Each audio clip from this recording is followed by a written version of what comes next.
All right, so here we are on our last section, section 411. And just like we've had linear regression modeling and exponential regression modeling, the calculator can also come up with a line of best fit for quadratic. And that's going to be quadratic regression modeling. All right, so the table here describes data on a batted ball in a baseball game. Find the quadratic function of best fit, line of best fit.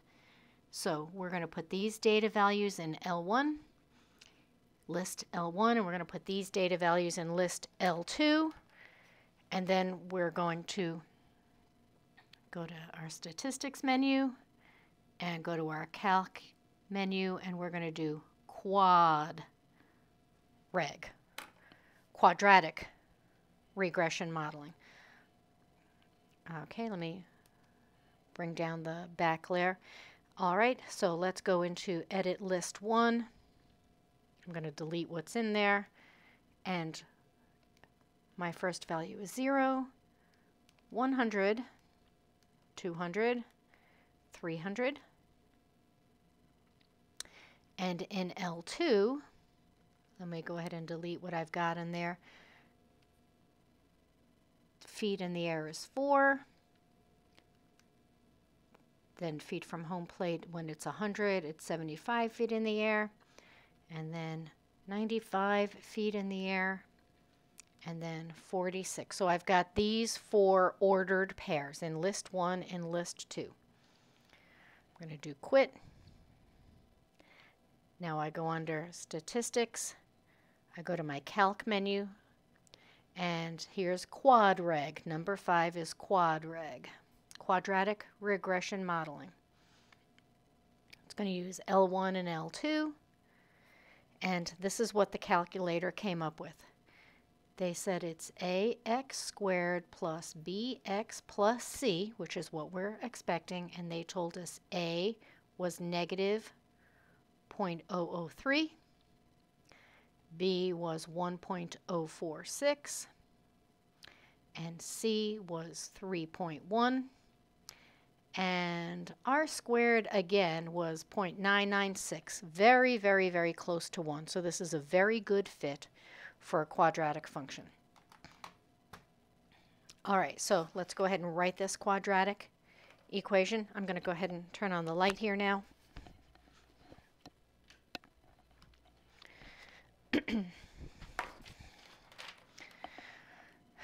So find the quadratic function. Y equals negative 0.003 x squared plus 1.046 x plus 3.1. That's my A, my B, and my C that the calculator came up with to fit this data.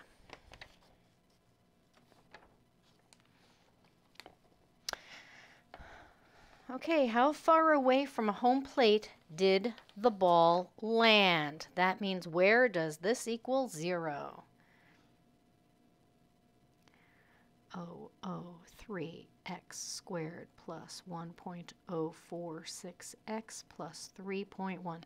All right, well, this can't be factored, so I'm going to have to use quadratic formula, where I have my A, my B, and my C listed over here. So A is negative B plus and minus the square root of B squared minus 4AC, the whole thing over 2A. Negative 1.046 plus and minus square root of negative 1 point. Oh no, it's not negative, it's positive. When you square it, it would be positive anyway, but 1.046 squared minus 4 times negative 0.003 times c, which is 3.1. And my square root was not nearly long enough. And that whole thing is over 2 times negative 0.003. All right, so I'm going to do this on my calculator.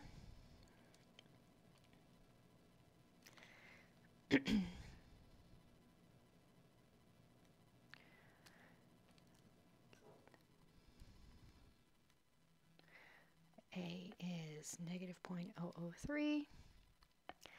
This is would take a lot of time. I'm sure if when you do it on your own, it's going to take some time to do both the plus and the minus, but we get the two places where the ball would hit the ground would be at negative 2.94. We're going to disregard that one.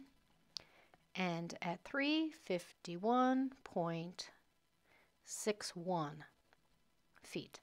So how far from home plate did the ball land?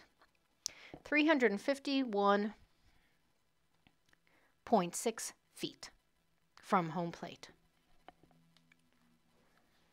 Now, how high did it go? That means what's the vertex? Because if this is the path of the ball and the height of the ball, the vertex, the x value of the vertex is at negative b over 2a. Okay, so that's going to be at negative 1.046 over 2 times negative 0.003.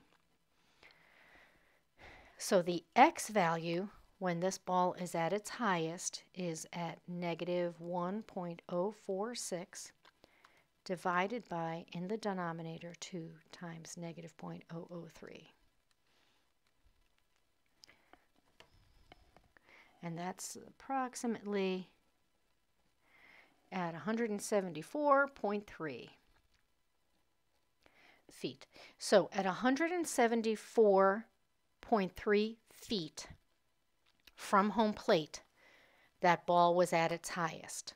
But what is the height at its highest? Well, that's going to be what is my function when x is 174.3. All right, so that's negative 0.003. Don't put x, put 174.3 squared plus 1.046. Don't put x, put 174.3 plus 3.1. The maximum height, which is going to occur at 174.3 feet from home plate, is going to be negative 0.003 times 174.3 squared plus 1.046 times 174.3 plus 3.1. The maximum height is approximately 94.28 feet, or 94.3 feet high.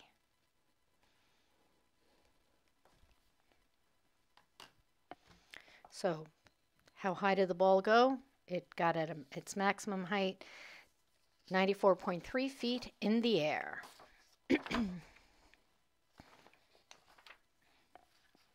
Did the ball reach its highest point exactly halfway between where it was hit and where it landed? Okay, so we were told it landed at 351.6. Let's divide that by 2, and is that 174.3?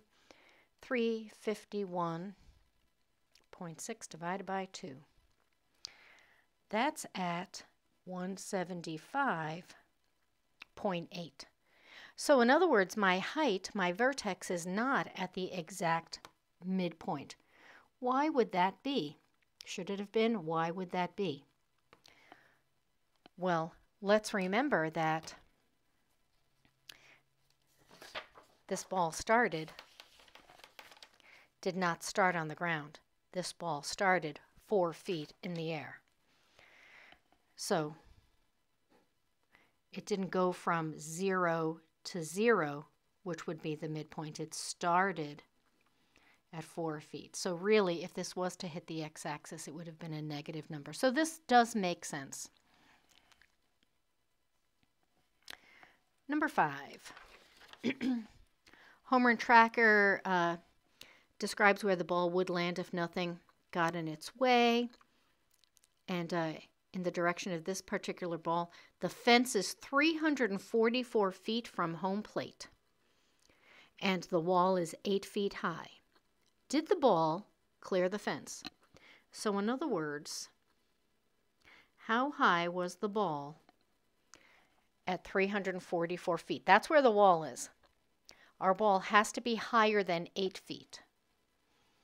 What is the height at 344 feet from home plate? That's negative 0.003.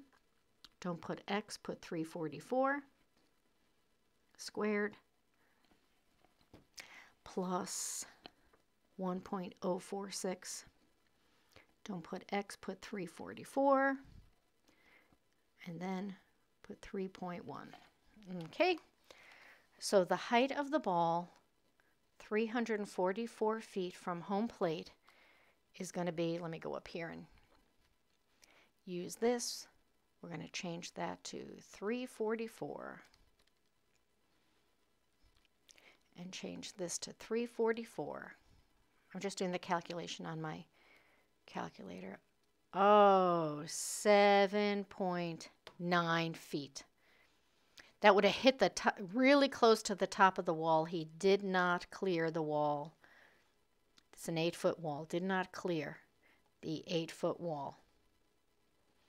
So he didn't hit the ball over the wall. He did not get a home run. He didn't clear the fence. And for our calculation, we pointed that r squared was 0.996.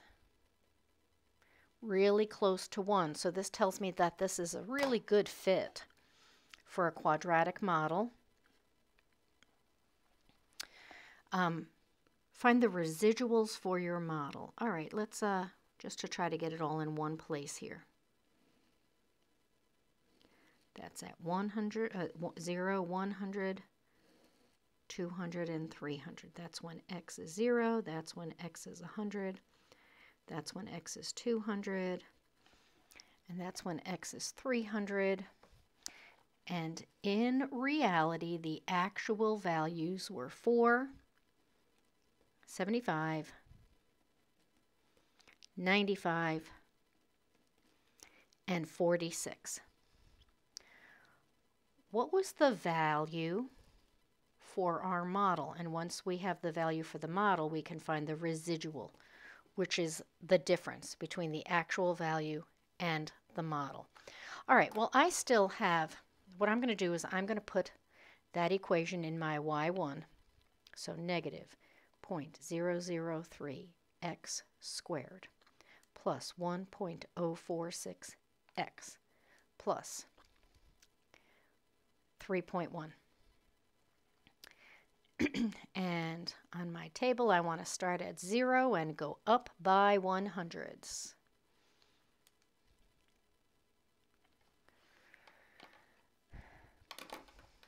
So according to my table, the model, when x is 0, the model said 3.1. When x was 100, the model said 77.7. When x was 200, the model said 92.3. When x was 300, the model said 46.9. Okay, so what's the difference? 4 minus 3.1 is 0.9. 75 minus 77.9, that's negative 2.7. 95 minus 92.3, that's a positive 2.7. And then 46 minus 46.9 is negative 0.9. These are my residuals. These are all very close. So what does this tell us? This tells us that the exponential function that the calculator came up with was a very good fit.